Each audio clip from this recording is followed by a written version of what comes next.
Hi everyone. My peers in the engineering and construction fields have always inspired me with the way they handle professional challenges, their work-life balance, and how they attain their own personal and professional goals. Join me, Nick Polichetti, in the Request for More Information podcast as I interview a wide range of professionals from vast backgrounds.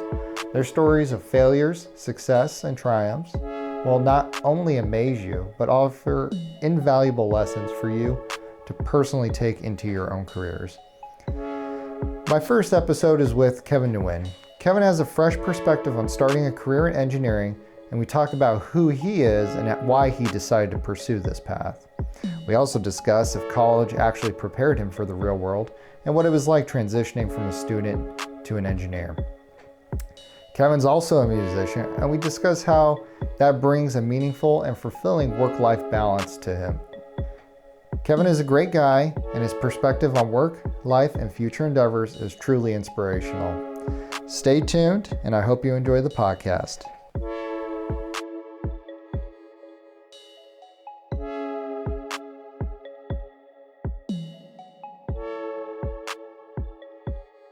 We'll go ahead and get started. So today I have Kevin Nguyen from who is a professional, or not professional, Not yet. professional or engineer, EIT, engineering training. Yes, that's correct. DJ producer, and recent graduate, kind of recent graduate. Graduated a year ago from UCI. So to kind of kick off, I'd like to start with a who are you segment. Yeah. So what's your current job title? My current job title is Civil Engineering 1. Also Kind of entry, I guess. Yeah, entry level roadway design engineer. That's my field. And yeah, that's what How did you get into engineering?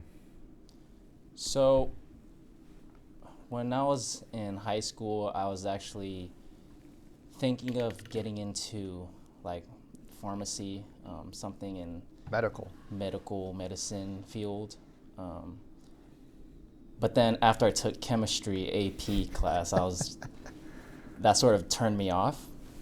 And so I was looking towards something that I could solve problems more. And my parents, they're both engineers, electrical engineers to be exact. But I didn't want to follow them. I sort of wanted to branch on my own. I like the whole field of engineering. And so I sort of just did research, and while I was doing my research, it basically came down to I really like buildings, Yeah. That sort of stuff. Like anything. I think everybody structural. starts off that way. Yeah. I want to build skyscrapers, Exactly. or a lot of people do Exactly. at least. And so structural engineer was what I was going towards. Yeah. And that's why I majored in civil engineering, and I actually specialized in structural. Yeah. And so as I was pursuing that, down the road, I ended up getting an internship at Jacobs, but a different office than the office that I work now. And so I ended up really liking the transportation field, and so I finished off specializing in structural, but then I stuck with transportation because that was sort of like what I enjoyed. Yeah. And so Yeah, you kind of get open to a certain degree to transportation. Yeah, exactly. I want to leave my options open, really, because I had a path, but then I was also really I didn't want to just stick to one thing. Yeah. I thought it was very important to have an open mind about where I wanted to go and just sort of follow what I really liked, and it ended up being transportation. Did you get hired on as a structures intern? No. As roadway or transportation. transportation? Yeah. That's interesting. Yeah. Was that your first internship? Yeah. First ever internship. Gotcha. You mentioned both your parents are engineers. That's kind of a question I ask sometimes. If this is for people, if they're the first engineer in the family, or if they have a legacy. Yeah. So both your parents are engineers. That's probably pretty rare. And then grandparents were engineers too? No, they weren't. I actually don't really know what my grandparents did. Were they in construction or? No, they didn't go to school. So they came from Vietnam. Yeah. And I think my grandpa from my mom's side, he had his own like store. Yeah. So maybe like in the business field. But yeah, my parents are like the engineers that, they're like first generation engineers. Uh-huh. Yeah, it's always cool. And it's amazing that you can go in a generation. Like you becoming an engineer is obviously a great achievement, Yeah. but you also have you could reach out to your parents and you have that support where, hey, I don't get this or anything. And they kind of have a little bit more of a better understanding than, say, the average person who's not in the engineering field. Yeah. Yeah, that's pretty cool. So were they encouraging, did they want you to go into engineering, seeing that they were already engineers? Or did they push you towards a pharmacy? My mom, she wanted me to be some sort of doctor. She was thinking of medicine? Like, yeah. Not a doctor of engineering? No, yeah, just a doctor of medicine. So she wanted me to be like maybe a dentist because she had the perception that I was like one of the easier doctors to become. And that's sort of why in the beginning that was my career path. Yeah. But from they were what always, age? From like 8? That was when I was 16. You're like, oh, I think I want to go this route. From middle school to high school. That was Yeah. sort of like when I started thinking about my career. But nothing was concrete. Nothing set in stone, yeah. And so they were always really supportive of, whatever I wanted to pursue. They didn't really care. They didn't force me to become a doctor or study anything in the medical field. That's sort of like their preference. That's what they wanted me to become because it's just like I guess a prestigious title to hold. It's kind of cool to say your son's a doctor, position. your child's a doctor too. Yeah. But when I decided to become an engineer, they were also really supportive of that. Yeah. Also because they were engineers. They are engineers, so like, Well, they know you'll be okay. You'll have the technical know-how to kind of, no matter what the economy does, you can always, that's kind of the benefit of like what we do is, say something happens, you can always, even from you can go be a CAD guy if you needed to kind of stay afloat until the next engineering job came. Like you could do multiple things, You're not the first person who I've met whose parents are engineers and they're like, we think you should be a doctor. I've seen that a couple times from different people. And I don't know if that's engineers think that doctors are more prestigious. I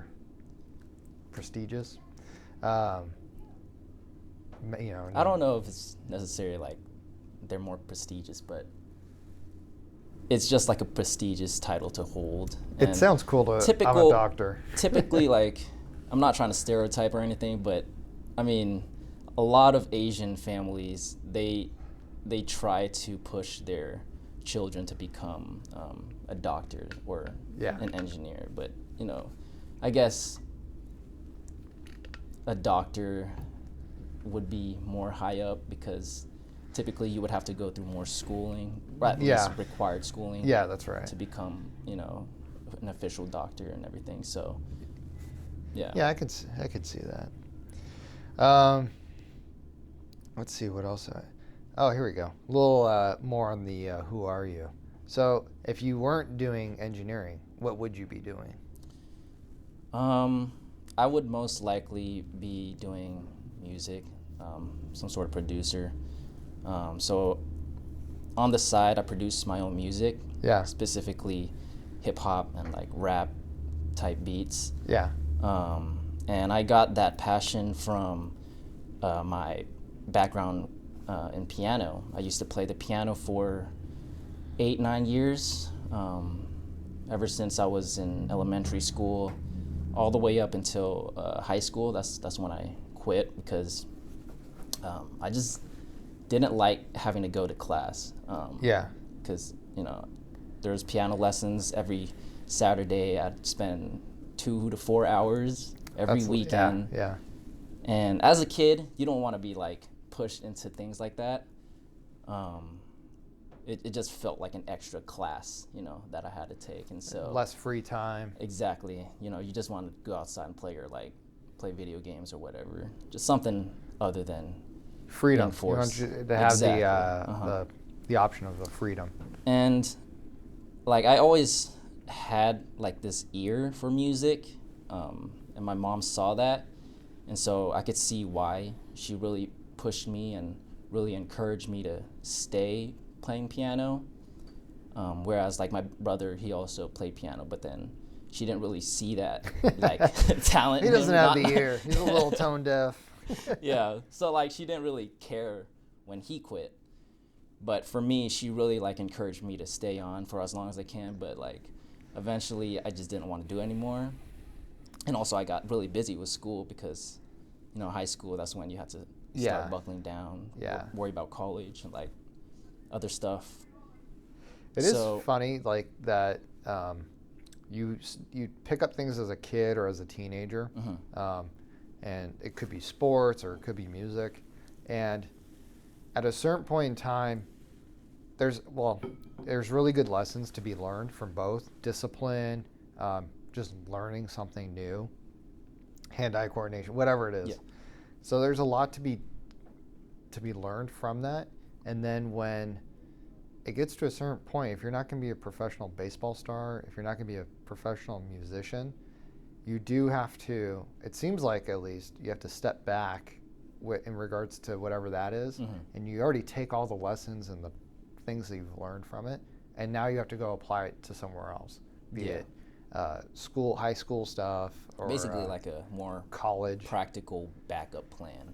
Yeah, in a exactly. sense. But then you could still always have your passions and dreams that things that you you're just little, really enjoy. You enjoy doing hobbies. Are you good at piano? Recently, not so much. Yeah. Like I can't read music the way that I used to and just play it. I know how to read it, but I would have to like be really repetitive on like pressing you'd have the to wrong notes relearn again. Exactly. But Do mainly you play keyboard now? I have a keyboard. I still have my piano, but okay. The keyboard is what I use to actually make music. Gotcha. So I have that in just like a laptop that I plug into, and I just go from there. Yeah. That's something you've been doing since when? I've been when making music since actually when I got my internship. So that's the summer of my junior year in college. Oh, nice. So it's only been like 2.5 years. Wow, that's a short period of time, and I've heard some of your stuff. It's pretty good. Thank you. So Appreciate it. You've it's like anything, like when you're really into it, you'll spend tons of time on it, more so than what you think would be reasonable, because you're not consuming, you're not watching TV or movie, like you're producing, Exactly. you're doing whatever you want to do. Exactly. That's cool. So I really like the music thing, and I think that'll come into play in part 2 of this, and maybe we'll do a separate one with music, how somebody could get into, or the steps to get started. But today I wanted to ask you your opinions on, because you are a relatively new graduate. When did you graduate? I graduated in 2017. 19. 19. So you have a solid year. 19? No. 2018. I think it was 18. I thought it was like 18, 19. That was the year. We'll have to go back and. Yeah. But you've been doing this for over a year. The problem, that's the other, not problem, but the part of the internship where it's really important. Yeah. Because you transitioned into being a full-time engineer, like from a company standpoint. Yeah. You already knew a lot of the process, like Mm-hmm. this is how we like to file things. Mm-hmm. This is how we do this or do that. Or how you set up a printer. Yeah. You're already set up. So when you get hired on full time, it's not as not this huge show or whatever. Yeah, it's a Like- smoother transition, so it's not like, Yeah. I guess, recognizable like when. I feel like you've been full time for over a year now. But I mean, regardless, the point of it is you're relatively new to being full time, and I wanted to see. I had some questions in regards to transitioning from being a student to being a full time worker, and everybody who's a professional has gone through this. Yeah. But you may forget. So I wanted to. How is working full time compared to being an intern or being a college student? Like, what are the biggest changes for you? What were the biggest changes for you? The biggest change for me between being a student and now being full time, I would say, first of all, I can't like take any more breaks. You know, like winter breaks and like spring breaks, those are over. It's so vacations now. It's vacations and holidays, and that sort of sucks. But everything is so much more fast paced nowadays. Now that I'm working full time, Does time feel like it's flying? Definitely. Like I think that's why I'm like messed up with like when I graduated, because like it just feels like time's passed. I feel like think it's I did picking up graduate speed in, like, for 2018. for me. And there is a theory that it's time does pick up speed for you, and it's based off your experiences. So when like you're a little kid, you're like 5 years old, and every day of yours is, one day for you is divided by 365 times 5, right? So Christmas break, which is like 15 days maybe, takes forever. Yeah. However, when you get older, it's 1 divided by 25 years times 365, and it's like it just flies by. That's the Also, a big part of that like has to do with like how busy you get and the responsibilities you take on. I Yeah. feel like the busier you get, the more you just like sort of don't even notice that time's passing, because you're just constantly having to do things. Before you know it, it's 5 o'clock. Mm-hmm. Yeah. Yeah, exactly. And then before you know it, it's Friday, and like Yeah. it sort of just starts over every week. So yeah, the time thing, that was a really big change for me. And there's also slow days too. Yeah. And the slow days Exactly. they feel like you keep looking at your watch. Uh-huh. And I'd like to say it's because of like how busy you are, but there's also days when you're busy and it's slow somehow, and there's days when it's you're busy and it's lightning fast. I think for me, when it's like busy and slow, it's because I'm doing something monotonous, something that's tedious, that is not really, you don't really use too much brain power to do. Yeah, you get bored, so or you're sort of just drudging on through the day. And what is that for you? What type of task is that? For me, that's like printing a lot of like reports that I have to do, print out, and having to fill in a bunch of like Excel sheets, which is like stuff that you don't really think about. It's manual labor, or it's what do they call that? Intern tasks. It's things that an intern would have to do. We need to hire another intern so you can pan it. Yeah, it's not manual. It's like data entry is the word, where it's kind of boring. There's not too much to it, and then I could see that. Whereas like when you're actually designing something, having to look through manuals and figure things out. Yeah. Now that's actually really fun. Yeah. For me at least, and like it just goes by a lot quicker. Yeah. For me, it would be typical sections. I'm not a fan of well, historically I haven't been, and then like as my career has gone on, I've enjoyed it more and more. But you have to understand you have to understand it, right? Whatever you're doing too. And I think that's something, for me at least, that's how I operate. I need to understand the goal of the task, and then that also, like, okay, how am I going to get there? Mm-hmm. That makes it a little bit more enjoyable. Yeah.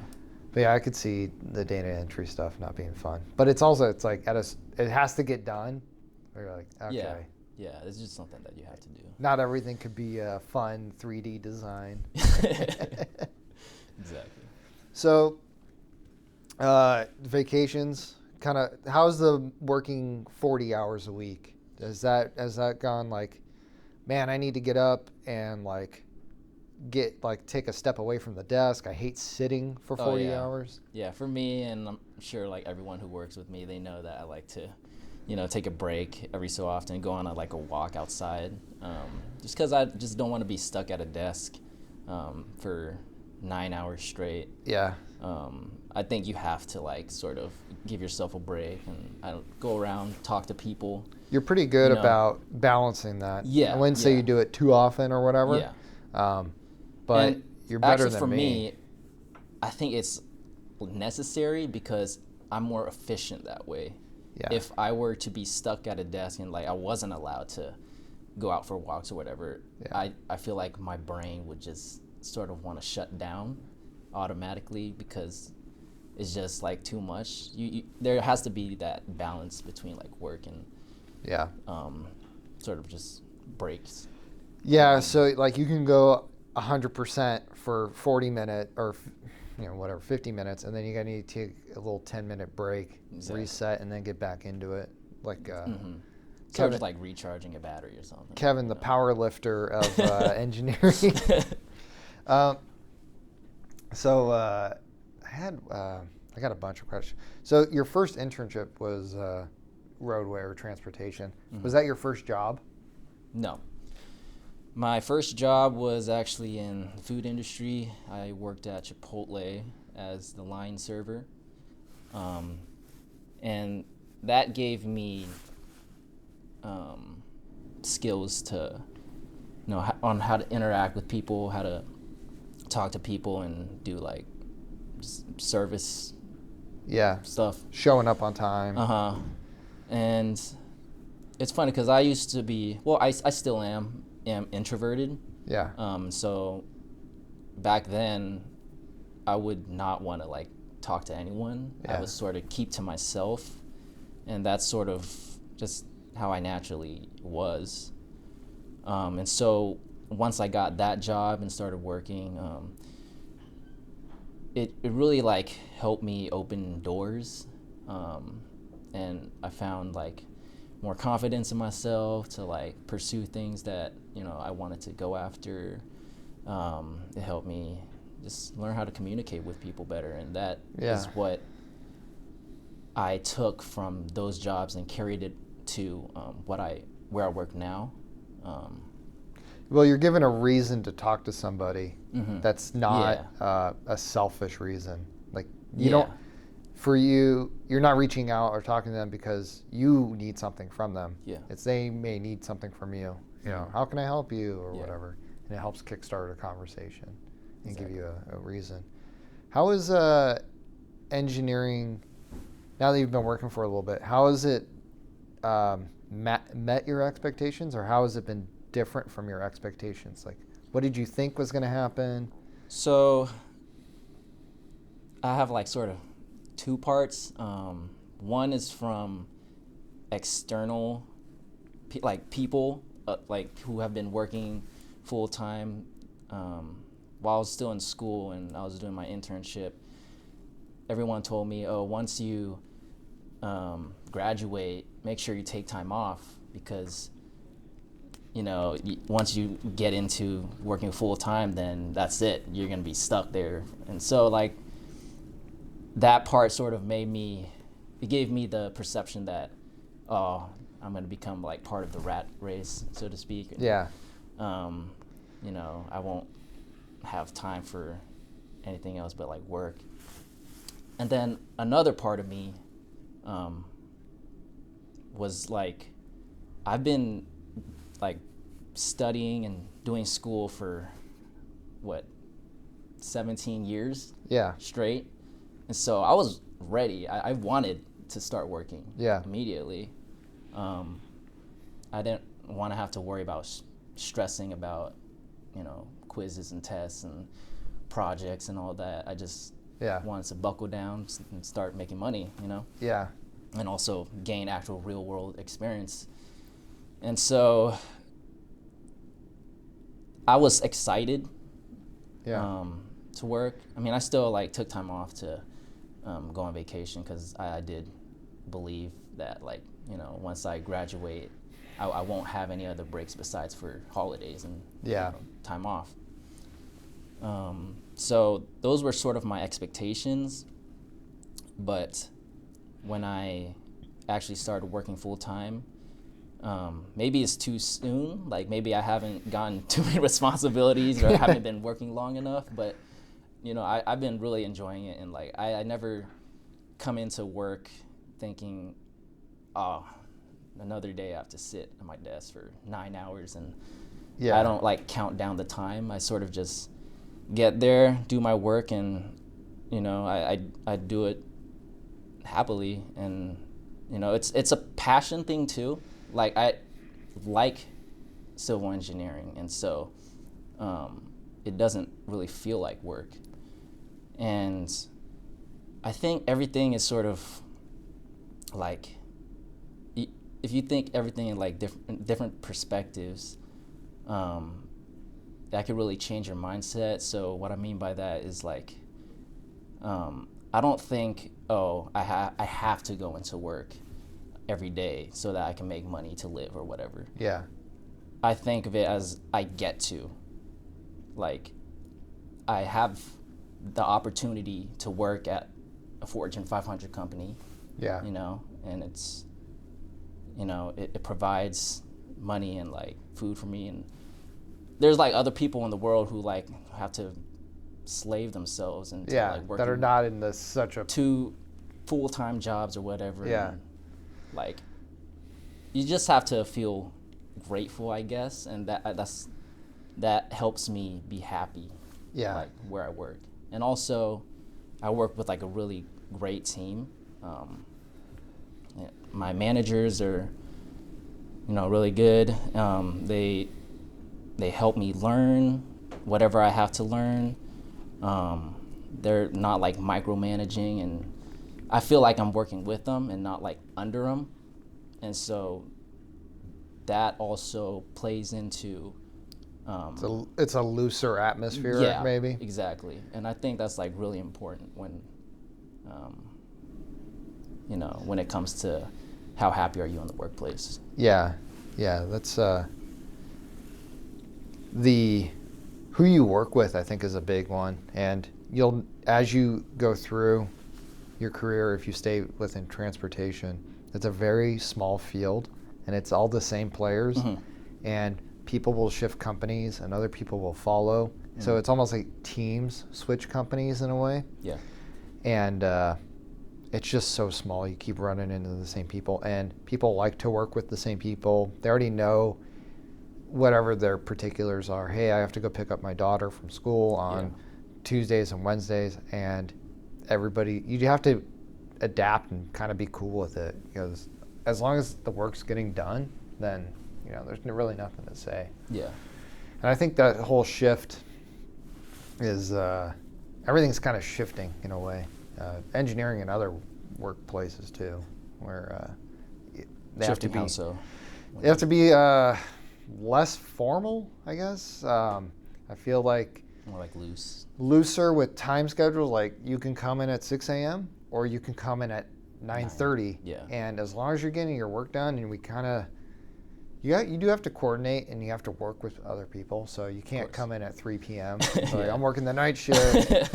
But graveyard shift. It's you kind of, so you have to, and at certain points in your career, like we were talking about, like maybe it's too early, your responsibilities will change. Yeah. I used to not get emails, and I remember like, why do I even have Outlook? I get 1 email a week, and then slowly you get a couple more. Yeah. And then slowly you get a couple more, and then right now I'm like getting swamped with emails, and then I can't even imagine somebody who's because as you become like more of a manager or like a higher up or whatever, then you get CC'd on everything that you really, to a certain degree, you don't care about, or it's not like you really need to know.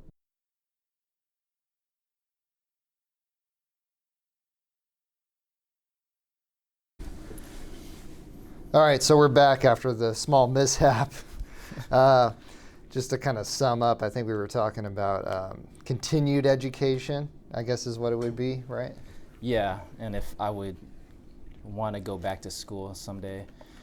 In short, We've already talked about it, but just from a summary standpoint, the battery died on the recorder. But I was saying how as I go through this, I see a benefit of the like a master's of business. Just due to at the end of it all, whether you're an engineer, doctor, police officer, whatever, you're this technical person or this worker who has this technical knowledge, and eventually become a manager, and you're kind of almost running a business to a small business. Yeah. So that's where I saw the benefit of it. But when I got out of school, I had no desire. I'm like, all right, I'm done. I've done my time. Let me work. And that's the same with me right now. So I guess for me, what was I gonna say? It's nice to have your free time, you know. Yeah. And kind of, I think what you mentioned too is you're trying to still figure out what path you want to go on. I guess if you want to stay purely technical, which is definitely something you can do in engineering, or if you want to eventually go down a more manager, PM route, project management. Thinking about like more the big picture. Yeah, and there's not one's not better than the other or whatever. It's different. You end up learning different skills, and I imagine it. You know, if you're technical, then you get more technical, and you keep getting deeper and deeper into the details. So, or like, I mean, I'm not even sure if I'm gonna stick with even civil engineering for the long term. Like, what if one day in the future I end up finding a passion in something else that is completely different? Yeah, I could see that. For example, maybe like real estate.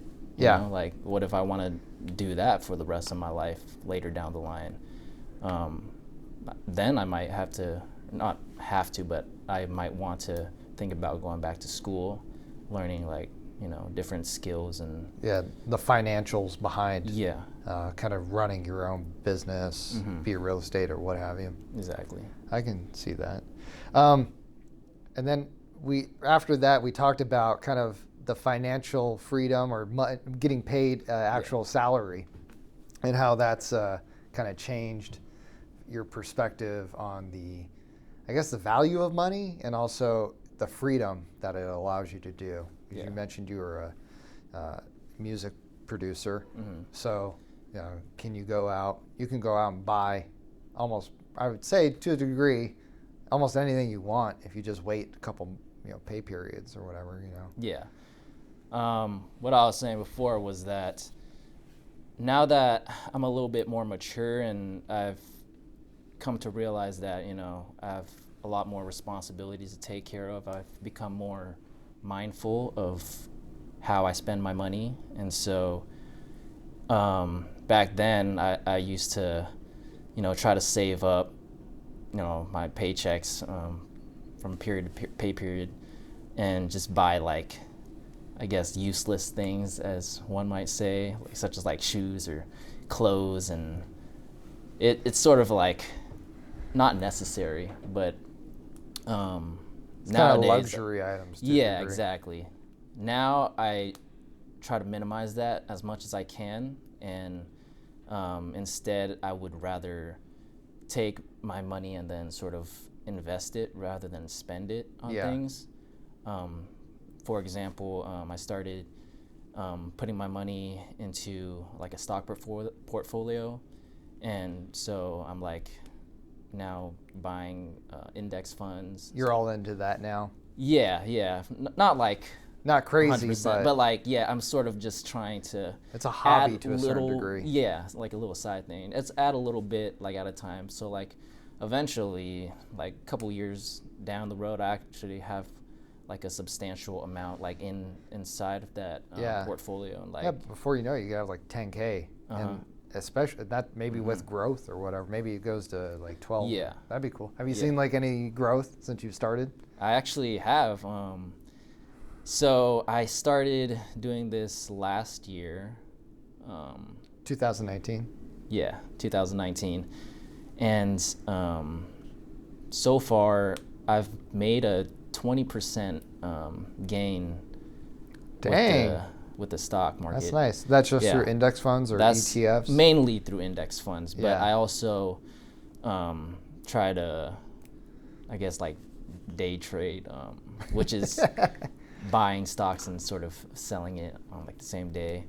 I try to like play around with that. I haven't done that too much because like I don't really know too much on that. There are so much terminology. Yeah, I don't want to like risk putting a lot of money into something that I might end up losing. So like, I would like trade individual regular stocks like Tesla stocks or like Apple, Microsoft, sort of safe stocks. I try to play it safe because I've always been conservative in more, that regard. Risk adverse. Yeah, is the term. So, that's mainly what I try to do with my money. Just save it. I also want to save enough money to sort of get my foot into real estate investing, because I think that's more tangible. You actually own a property, and I want to like rent it out to people. It exists. Exactly. Yeah. And you don't really have to solely depend on however the market goes. Correct. Yeah. The market can go up, down, whatever. It's really unpredictable. Whereas in investing in real estate, you sort of have more of like a say on like what goes down. Like you're gonna have to go through the process and learn. You're gonna have to, make a couple mistakes, possibly lose quite a bit of money, but like,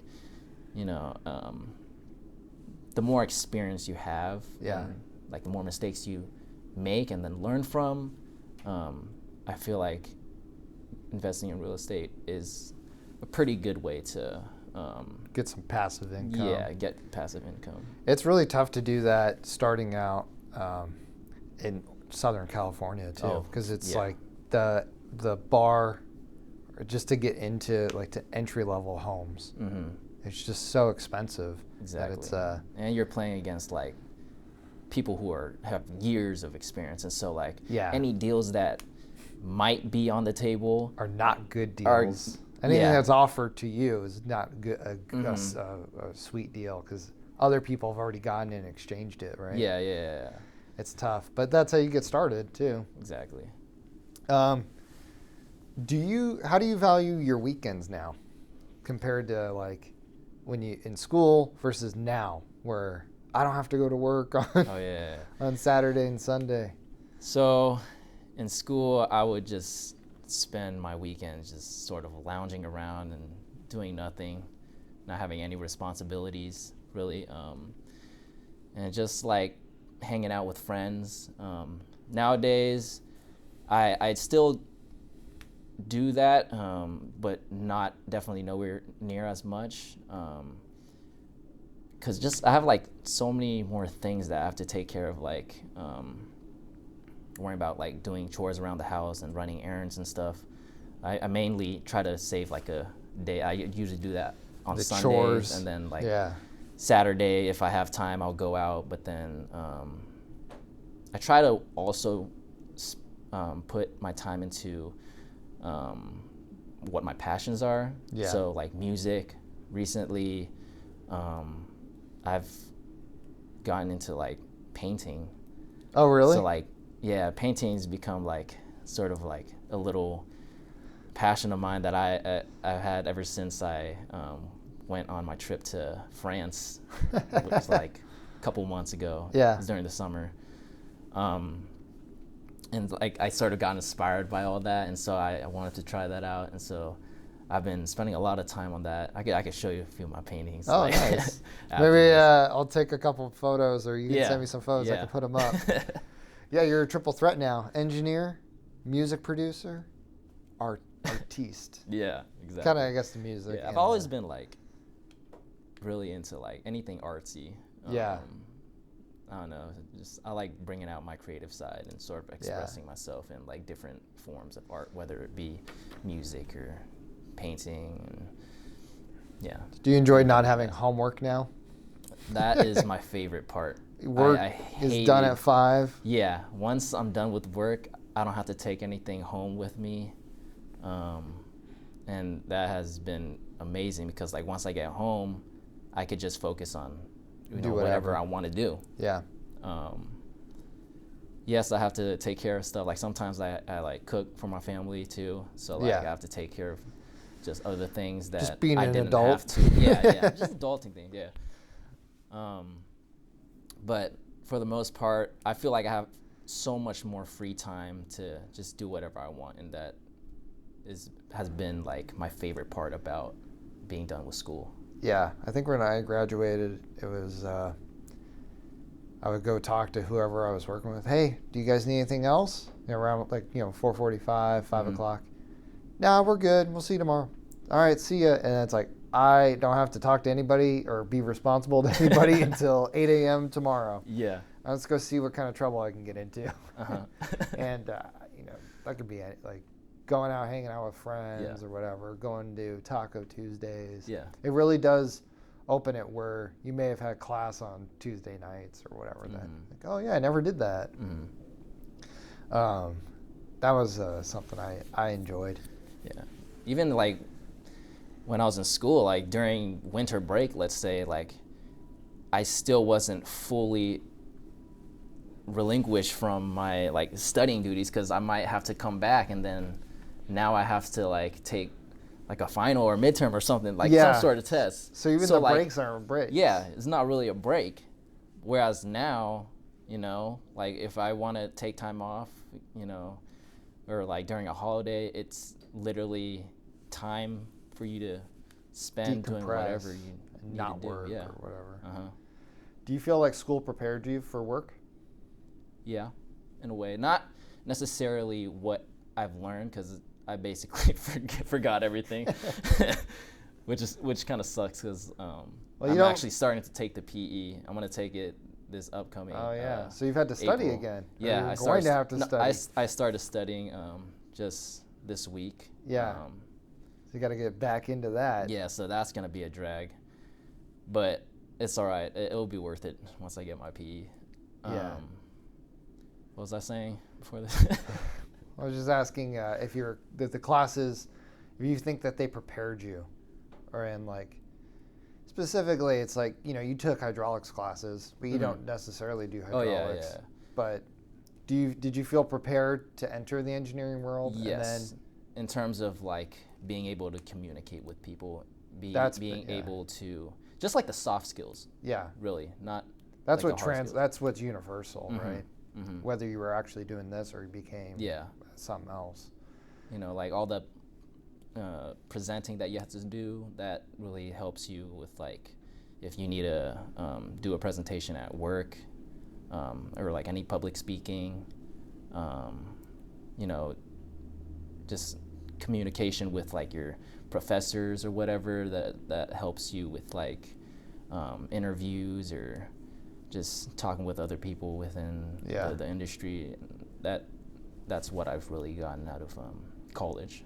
Gotcha. So definitely, I really enjoyed college for that aspect, and that was my main takeaway. So like, it's not like I regret it or anything. Did you have a hard time with classes in college, or were you? Was it generally pretty easy? Anything like crazy? I guess chemistry you mentioned. Nothing Maybe that was crazy. high school though. Yeah. Nothing crazy. Like I feel like everyone was sort of in the same boat. Yeah. So maybe for someone else, like in a different major, they would think, oh, you guys have been like struggling because you're staying up till like 1 a.m. doing like practice problems for like a test, and you do this like every week.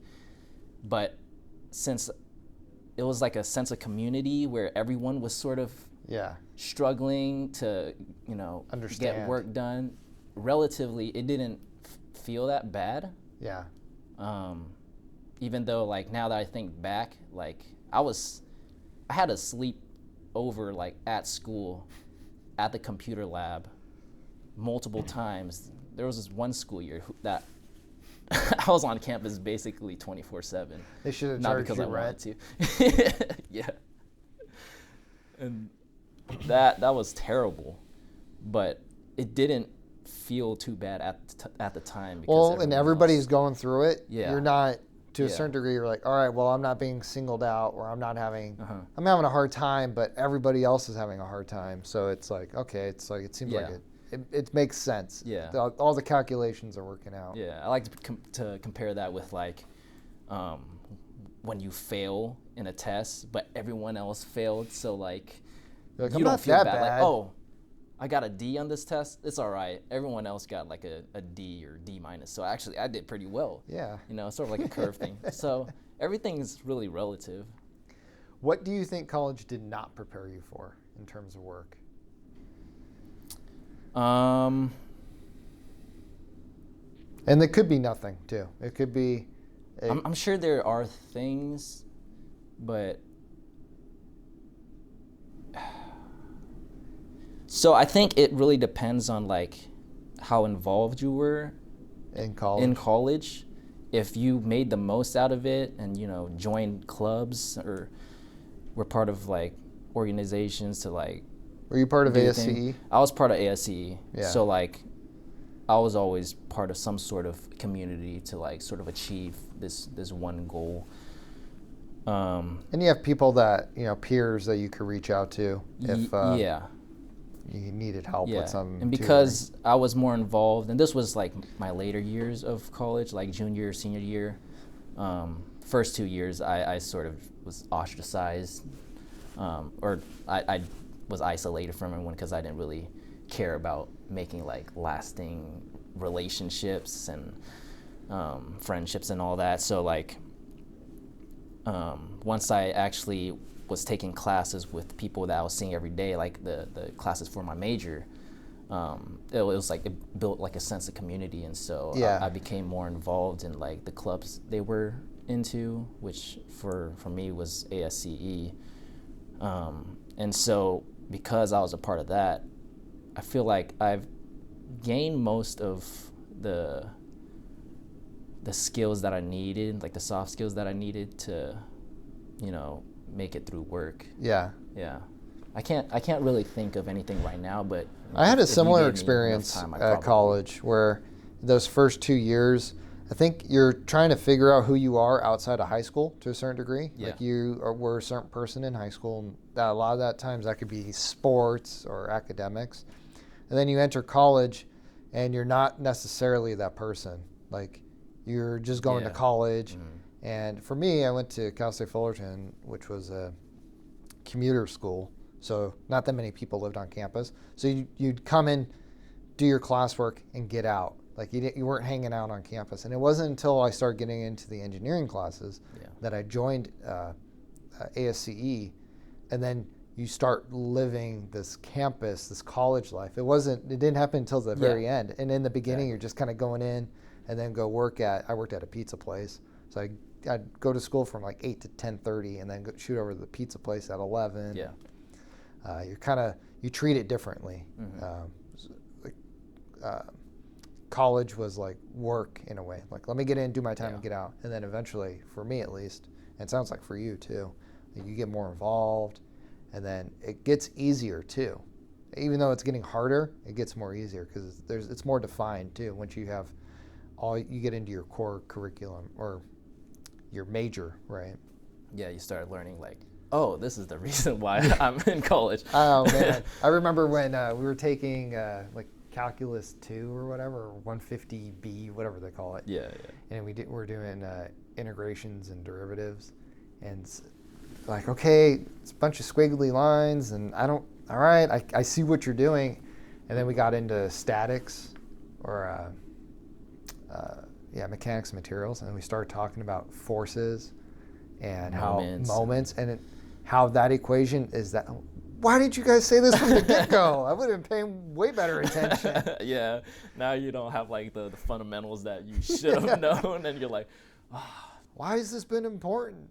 But it makes sense because like the people in those general education classes, they're not all in the same major as you, so like they can't really tell you, oh, you're gonna use this for, finding out couple moments and stuff, because like some people might just be taking it just because they have to, and like they might be in like bio, so or they're like math majors too. Yeah.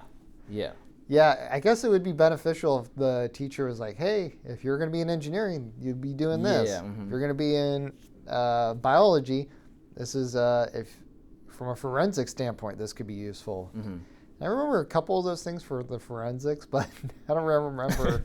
To find the force, you're going to be using these. And then when that came out in engineering, what? You guys been holding this a secret for how long? Yeah. I guess to wrap up, now that you've entered the work kind of force or whatever, has there been anything that's been super challenging with work that you didn't expect? And that could be something we've already talked about in terms of like just having to get up or to make it through a 40-hour work week and sitting down or whatever.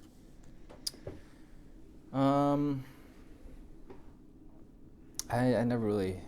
I had a hard time transitioning into that because I worked like at a pizza place, and I worked like at a grocery store, and I had a hard time transitioning from getting a task done that's physically based. So I can lift this faster, I can move, I can walk and put products out faster. You can change or get things done from a physical standpoint. And when I had to make the transition to a mental standpoint, I had a really hard time with that, where I couldn't just move faster and get it done. Where I've been historically, you use your body to accomplish a task, and then having to sit down mentally and work it out. It was something I had challenges with in the beginning, and over time you get better with it, and then then you're mentally tired at the end of the day, which is a weird way to you get home and you're exhausted, but you're mentally exhausted, not even physically exhausted. I didn't have too much trouble transitioning, mainly because I was already like a part of the company when I was interning, so like I was already basically part-time working into something that I was gonna do full-time after I graduated. So that sort of helped the transition be more smoother. And like I can't really think of anything off the top of my head that I found hard.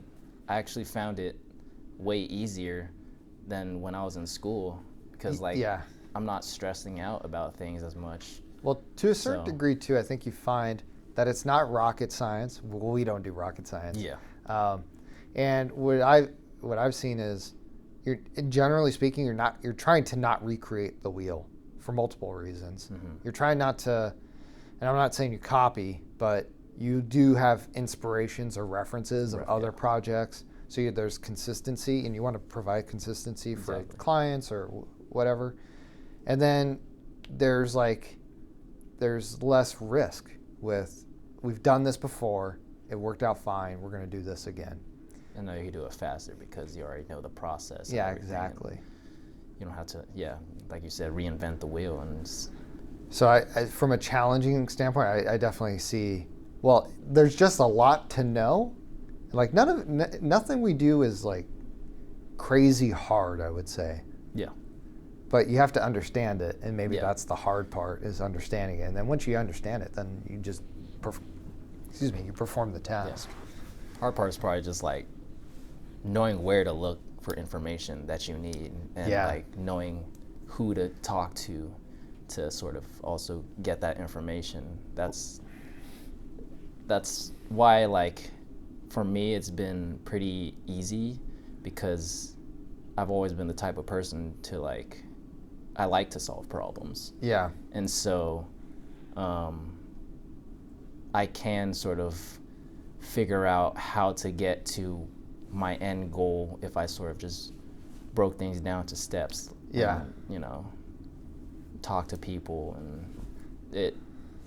for me, it's just having those resources, easy. the people, the books, and Yeah. hey, where do I find this? Like, oh, you find it in this book, in this chapter. Yeah. It might take you an hour, sometimes to find the exact specific information you're looking for if you were looking for it yourself, just because you haven't done it before. But somebody else knows a lot about signs. What sign number? What can I do for that? Oh, boom, boom, boom. And that's where the experience comes in. Yeah. And you kind of have to go through it once or twice to get that knowledge of just being quick on your feet. Mm-hmm. Well, hey, Kevin, thanks for doing this. Thank you for having me. If anybody wanted to listen to your music, what's the best way to... I don't know if you want to plug it or not, but... I have a beat website. It's sort of just like a marketplace where I sell my beats.